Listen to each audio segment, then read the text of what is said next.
Hello बच्चों, तो कैसे हैं आप सब। आई होप कि आप लोग बहुत अच्छे होंगे, अच्छे से स्टोरी आप लोग क्या होंगे। तो आज हम इस वीडियो में देखने वाले हैं एनसीईआरटी गणित कक्षा 10 प्रश्नावली 14.4 का क्वेश्चन नंबर 3, जो कि इस एक्सरसाइज का लास्ट क्वेश्चन है। बोला है निम्नलिखित सारणी किसी गांव के 100 फार्मों में हुआ प्रति हेक्टेयर गेहूं का उत्पाद दर्शाते हैं। यहाँ पे आंकड़ा दिया हुआ है। उसके बाद से बोला है इस बंटन को अधिक के प्रकार के बंटन में बदलिए और फिर उसका त्वरण खींचिए। त्वरण यानी ग्राफ खींचना है। तो चलिए यहाँ पे हम आ जाते हैं। अधिक वाला बोला था, इसीलिए हम क्या लिए हैं जी, अधिक वाला ले लिए हैं। 50 से अधिक, 55 से अधिक, 60 से अधिक, ये हो गया। अब फार्मों की संख्या ये वाला। हमको सबसे पहले संचयी बारंबारता निकालना पड़ेगा। संचयी बारंबारता यानी CF, ये क्या होता है जी, 2 है तो 2 को पहले लिख दीजिए। इस 8 में 2 को जोड़ दीजिए। 8 और 2 कितना हो जाएगा जी, 10। फिर अब 10 में इसको जोड़िए, कितना हो जाएगा जी, 10 और 12 22 हो जाएगा। फिर 22 में 24 को जोड़िए तो हो जाएगा 46। और 46 में 38 को जोड़िए तो 8 6 14 हो जाएगा। हासिन 1 4 3 7 1 8 हो गया। 84 या 16 कितना हो जाएगा जी, 100 हो जाएगा। ठीक है, कोई दिक्कत नहीं है। तो हम यहाँ पे तोड़न नीचे लिख लेते हैं। क्या लिखेंगे जी, क्रमिक युग्म। यहाँ पे हो जाए क्रमित युग्म।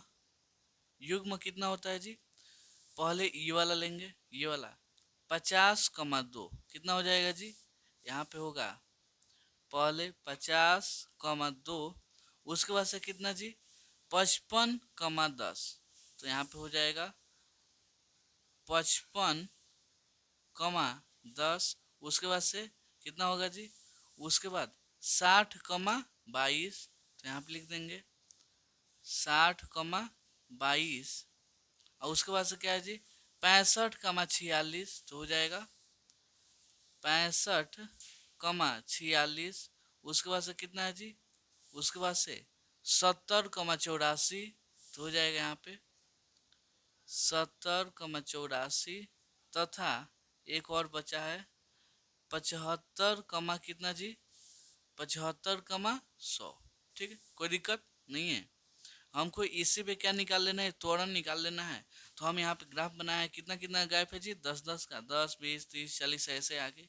ये हो जाएगा x, इधर x डैश, ये वाला आपका हो जाएगा y, इधर y डैश। ठीक है, यहाँ पे क्या होगा जी, 0, ये वाला 0। 50,2 लेना है तो 50 यहाँ पे और 10 और यहाँ पे आ जाएगा 50 यहाँ पे, क्योंकि पूरा कितना है जी 10, हमको बस 2 चाहिए। तो यहाँ पे एगो बिंदु हो गया। उसके बाद से 55,10, 50 और 60 के बीच में आएगा 10 यहाँ पे। तो इसको ऐसे बढ़ाइए, इसको ऐसे, यहाँ पे मिल जाएगा। ठीक है, 10 और 55 के सामने आ गया। उसके बाद से 60,10, तो 60 कहाँ पे आएगा जी, सॉरी 60, हाँ 60,22 चल गया है ना जी। तो यहाँ पे हो जाएगा 60,22। ठीक, क्योंकि दो सेम नहीं हो सकता है। तो 60 यहाँ पे, अब 20 के थोड़ा सा ऊपर यहाँ पे आ जाएगा, यहाँ पे। ठीक है, पॉइंट का हम नाम दे देंगे, लेकिन अब बस समझिए 65 और 46 यहाँ पे आ जाएगा। 65 और 46 यहाँ पे मान लीजिए ये वाला सामने बढ़ेगा, ये वाला ऐसे बढ़ेगा। तो कहाँ पे कटेगा, मान लीजिए यहाँ पे कटता है, कहाँ पे जी, यहाँ पे। ठीक है, अब कौन बचा, 65 46 हो गया, 70 84।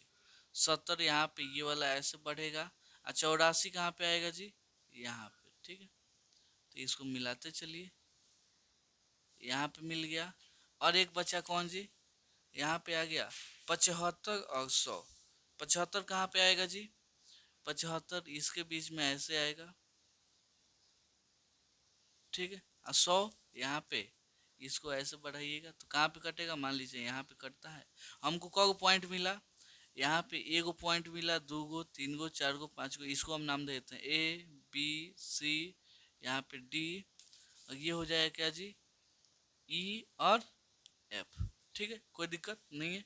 अब स्केल की सहायता से क्या कीजिएगा, पहले इसको मिलाइएगा, फिर इसको मिलाइएगा। ठीक है, आप स्केल की सहायता से बनाइएगा।